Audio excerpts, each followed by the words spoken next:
Statistics students, my name is Jamie Emigh, and this video will start our discussion on Chapter 7, title Confidence Intervals.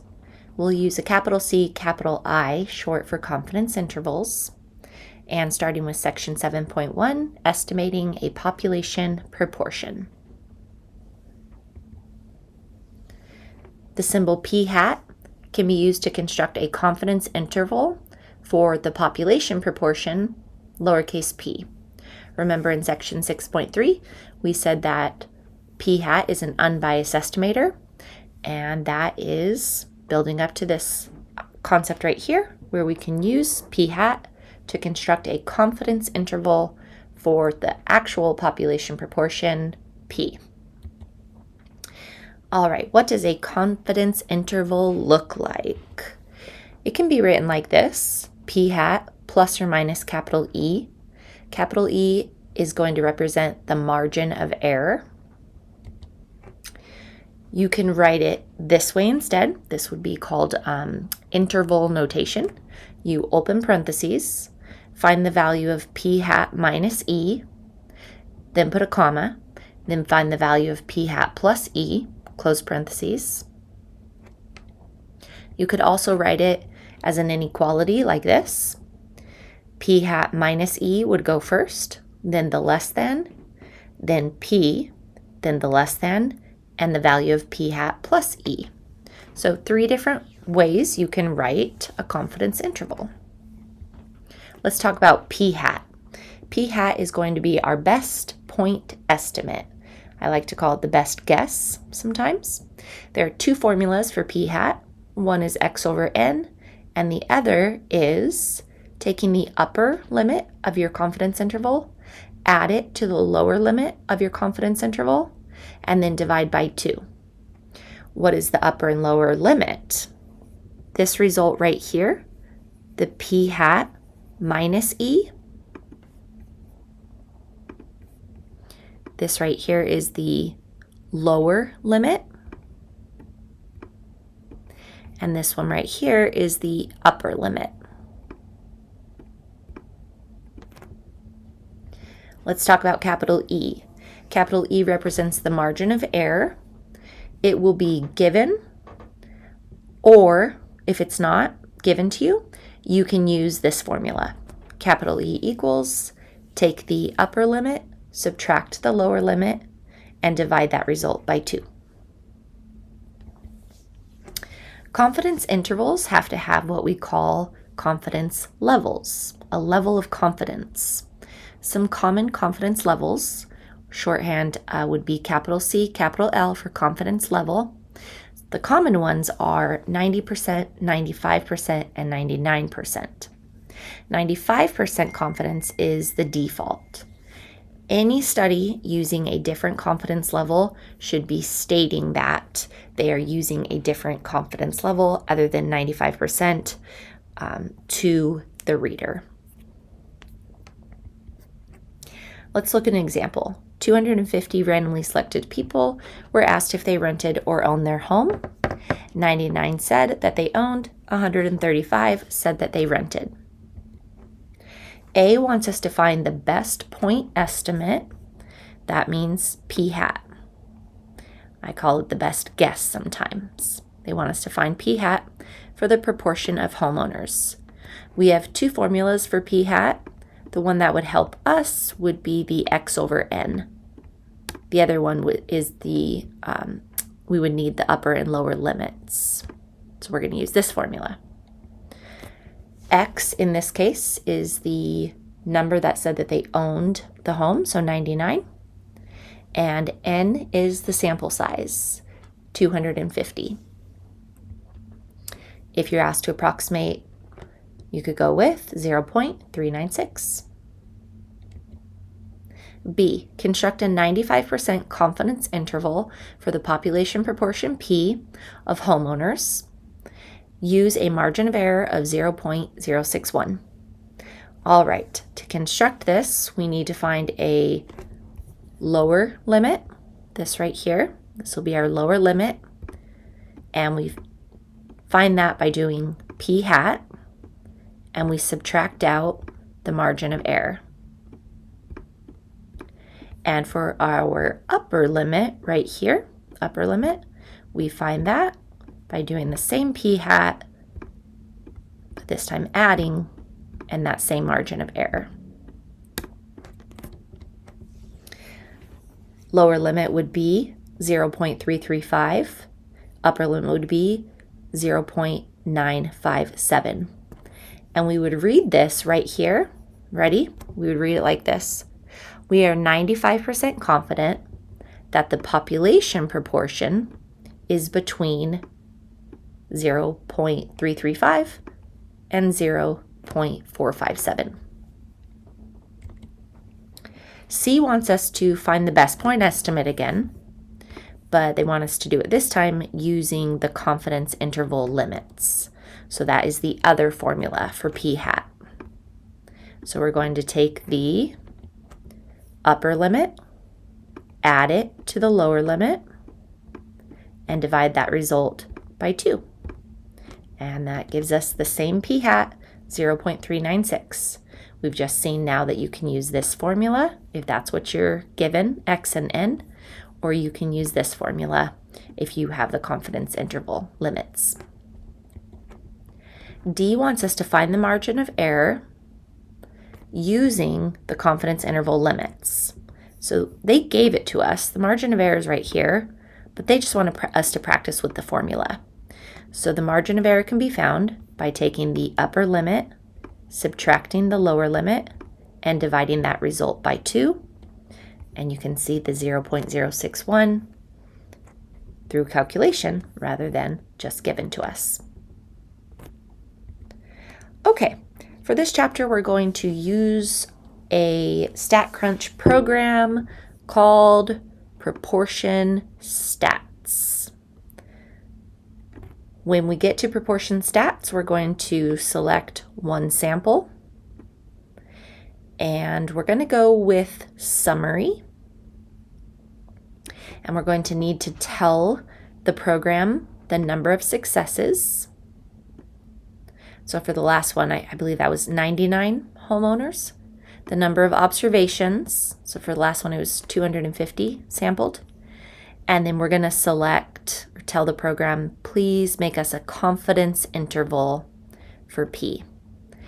To do so, the program is going to need to know from us what level of confidence do you want us to use. Make sure you enter it as a decimal. So if you're going with 95% confidence level, which is the default, then you would want to make sure to enter that as 0.95. If you're supposed to go with something other than the default, it will say so in the directions of the question. Okay, this right here, you guys, this is a snapshot of an output screen, an example of what the output screen is going to look like. The best point estimate, this StatCrunch program calls it the sample prop. It's p hat right there, okay? Sample proportion. So it's there. This is sometimes mistakenly used. Don't use this one. This is not the margin of error. The formula for margin of error is in our notes. This is a standard error. The lower limit will be noted as L dot limit, and upper will be capital U dot limit.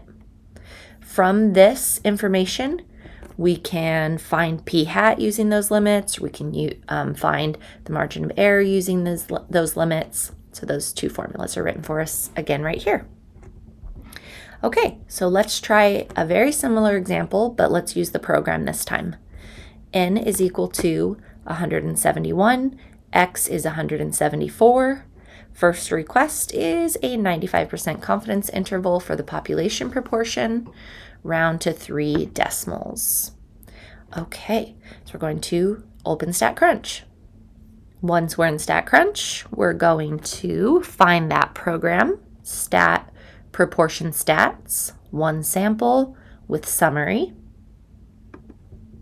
Here's our input screen. This is what the program needs from us to run. It needs the number of successes, which I've already forgot. It was 124, and the number of observations, 171.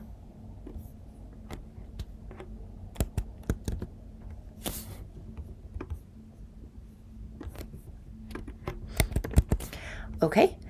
It defaults to hypothesis test. That's not until chapter 8. We're doing this one here, confidence intervals. So make sure you change it. Tell the program, please perform constructing a confidence interval.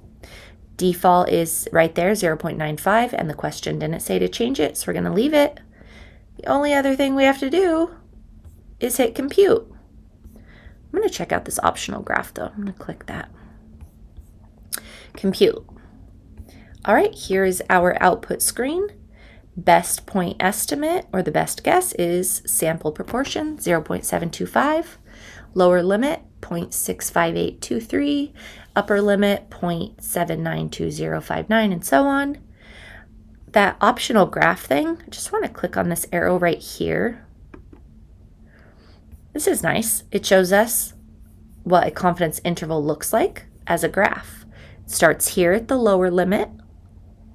Right in the middle is the best point estimate, and right at the end is the upper limit. Interesting, the margin of error is the distance from the center to either side. All right, let's go back to our notes. Okay, to write that up, I'm going to go with the inequality notation, rounded to 3 decimals. Part B wants the best point estimate. That was also on that output screen. It was 0.725, rounded to 3 decimals. Part C wants us to find the margin of error. We were not given the margin of error, so we can calculate it using the formula for margin of error. That would be, if you need to look back on your reference sheet, formula for margin of error is right here. Upper minus lower, and then divide by 2. If you do that correctly, you'll get 0.067. And another example. All right, so using StatCrunch was pretty nice. Got us through parts A and B, and then part C, we just needed to use the formula. Let's try another one. When 334 college students were randomly surveyed, it was found that 103 own a car. Construct a 99% confidence interval for the true proportion of all college students who own a car, round to 3 decimal places.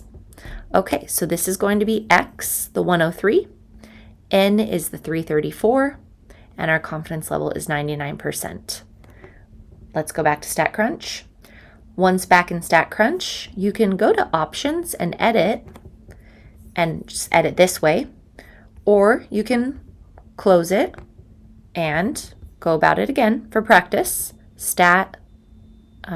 Proportion stats, 1 sample with summary. Number of observations was, we had 103 out of 334. 103 out of 334. Switch it to confidence interval. And it did request a 99% confidence level, so 0.99. I'm going to click the plot again just so I can look at it. Compute. Our best point estimate, sample proportion, 0.308.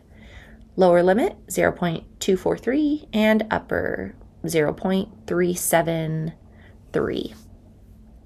Just want to take a peek at that graph. That's nice. It says 99% right there. Back in our notes, that would be 0.243 and 0.373.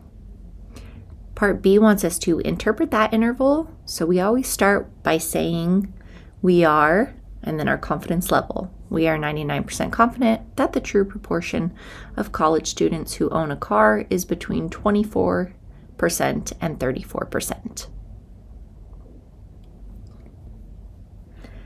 All right, let's try another example. A Gallup poll of 1,487 adults showed that 43% of the respondents have Facebook profiles. Part A wants us to find the 95% confidence interval estimate of the population proportion P. Okay, so we're going to use StatCrunch to do this, but we need to talk about this 43% of 1,487 first. Okay, 43% of 1,487 is 639.41. But the program is going to require us to provide a whole number for that X value. So we're going to use 639. Okay, let's see what that looks like in StatCrunch. Here we are. Let's open that program again.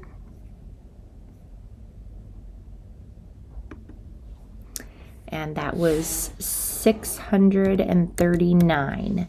Make sure you have a whole number there, not a decimal. And the number of observations was 1,487.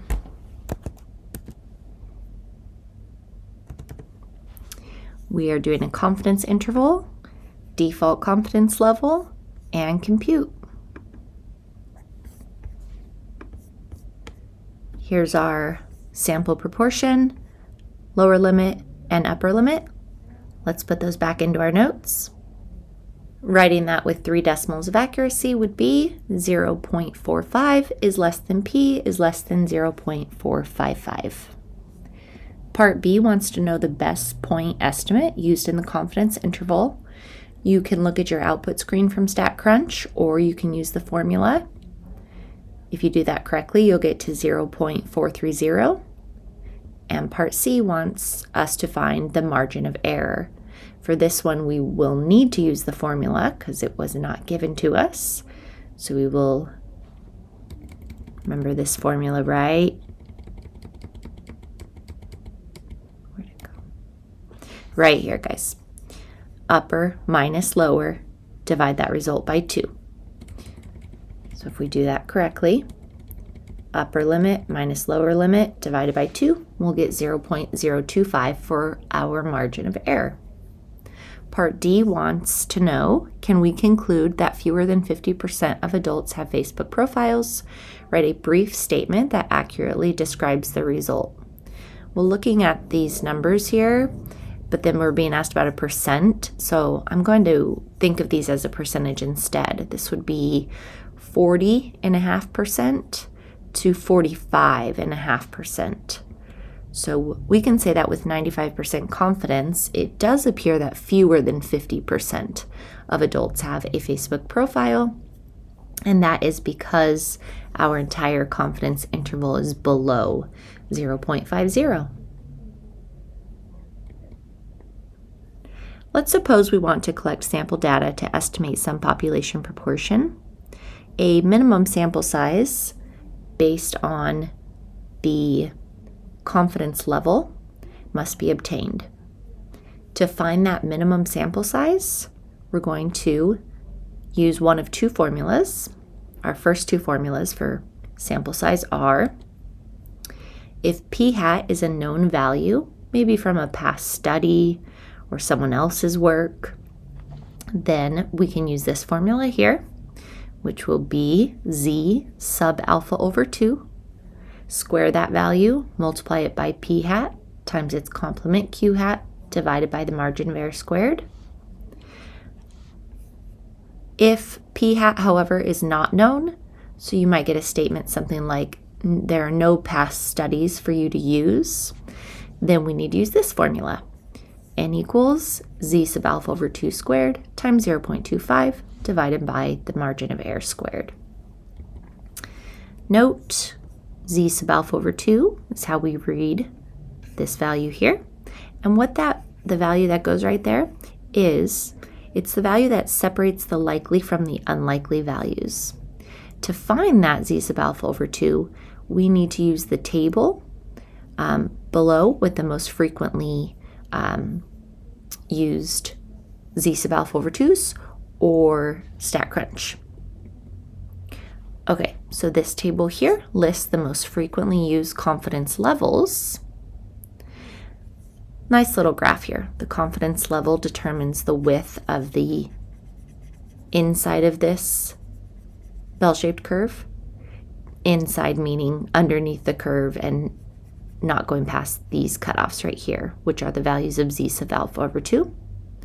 So these are the most common confidence levels. 95% of course is the default. Alpha would then be the amount shaded in the tails. Notice that these always add to 1. Well, the corresponding decimal and alpha add to 1. They have to. Okay, so if you're using a 90% confidence level, the critical value, z sub alpha over 2, is going to be 1.645. If it's the default 95% confidence level, critical value is 1.96. And if we are asked to construct a confidence interval with a 99% confidence level, we'll use 2.567 for z sub alpha over 2. Let's try one. Companies are interested in the percentage of adults who buy clothing online. How many adults must be surveyed? So that's the wording right there. How many adults must be surveyed? So that tells us we need to use lowercase n equals and one of our 2 formulas that we have so far for sample size. To have a 99% confidence level, that the same percentage is the sample percentage is within error by no more than 3 percentage points. They're telling us the margin of error right there, 3%. All right, part A says, use a recent result from the Census Bureau that 66% of adults buy clothing online. Okay, for part A, we have some past data here, a past study to refer to. So we're going to use the first of our n equal formulas. We're going to use 2.576 for our z sub alpha over 2. That comes from the table on the last slide with the 99% confidence level. P hat is the Census Bureau's 66%. Q hat's the complement of P hat. And we're dividing that by the margin of error, which is 3%, but we know we type that into formulas not as a percentage, but its corresponding decimal, which is 0.03, and don't write that little squared on the denominator. If you type that in your calculator correctly, you'll get 1,654.520129. And to answer their question, though, it's how many adults. So for the sample size, we always round up to the nearest. Here it's a whole number, 1655, because we're talking adults. Okay, part B says assume that we have no prior information, suggesting a possible value for p hat. So we are going to use the second n equals formula right here, plugging in that same z sub alpha over 2 and the same margin of error. Typing in carefully, we'll get 1,843.27111. But we know that for sample sizes, we always round up to the nearest. This unit is adult, so whole number, 1844. Okay, let's talk about how many adults need to be surveyed in parts A and part B if we change the confidence level. So these two numbers were calculated with a 99% confidence level.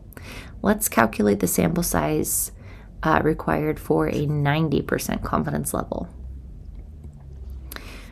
90% confidence level will change the z sub alpha over 2 to 1.645. This is from the table in the last slide. Nothing else changes. We can see that result, to be 90% confident, we only have to survey 675 adults, versus up here was 99% confident, we had to survey 1,655. Significantly less, because we are required to have a less percentage for our confidence level. Let's check out part B. The 2.576 changes to 1.645. And that leads us to 752. Again, significantly less people or sample size is required to get a 90% confidence level for a confidence interval. All right, my name is Jami Emigh. Thank you for being here. I'll see you next time for our discussion on section 7.2, estimating a population mean.